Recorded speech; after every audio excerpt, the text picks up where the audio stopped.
Assalamualaikum warahmatullahi wabarakatuh. Halo semuanya, perkenalkan nama saya Winda Rahmayani, biasa dipanggil Winda. Saya berasal dari kelas 10 fase E7. Di sini sekarang saya akan menyampaikan dampak sosial informatika dalam bidang hukum. Teman-teman pasti bertanya-tanya kan, apa aja sih dampak sosial informatika dalam bidang hukum? Yuk simak sampai habis. Pendahuluan, perkembangan teknologi informasi dan komunikasi atau informatika telah membawa perubahan signifikan dalam bidang hukum. Dampak informatika dapat dilihat dari sisi positif maupun dari sisi negatif. Dampak positif yang pertama, digitalisasi dokumen hukum, di antaranya adanya peningkatan efisiensi dan kemudahan dalam pencarian, pengarsipan, dan pertukaran informasi hukum.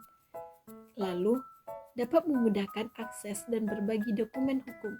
Yang kedua, analisis data hukum. Di antaranya, dapat membantu pengambilan keputusan yang lebih terukur dan berbasis bukti. Dan juga dapat mengidentifikasi tren dan pola dalam data hukum. Yang ketiga, e-court dan persidangan online. Di antaranya, dapat meningkatkan aksesibilitas dan efisiensi sistem peradilan. Lalu, dapat juga memungkinkan proses persidangan tetap berjalan selama masa pandemi. Yang keempat, layanan hukum online. Di antaranya, dapat meningkatkan aksesibilitas dan keterjangkauan layanan hukum bagi masyarakat, serta dengan memudahkan konsultasi dan penyelesaian sengketa secara visual. Dampak negatif yang pertama, kesenjangan digital.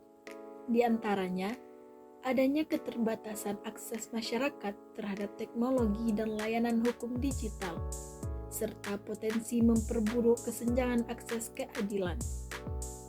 Yang kedua, keamanan cyber dan perlindungan data, yaitu adanya tantangan dalam menjaga keamanan dan privasi data hukum yang sensitif, serta dengan adanya resiko kebocoran atau penyalahgunaan informasi hukum yang rahasia. Yang ketiga, etika dan tanggung jawab.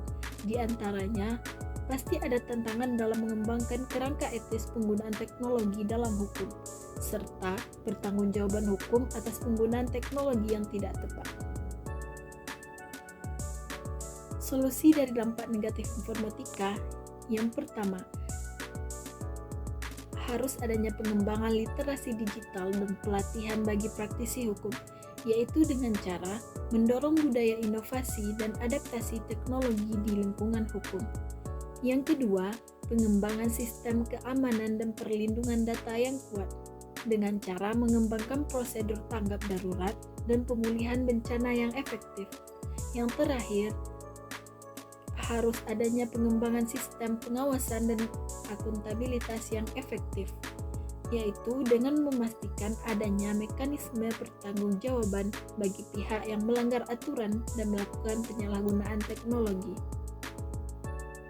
Dari dampak sosial informatika yang saya jelaskan tadi, dapat diambil kesimpulan bahwa informatika membawa dampak positif dan negatif dalam bidang hukum.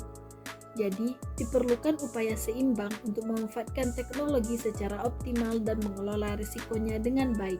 Sekian penjelasan dari saya.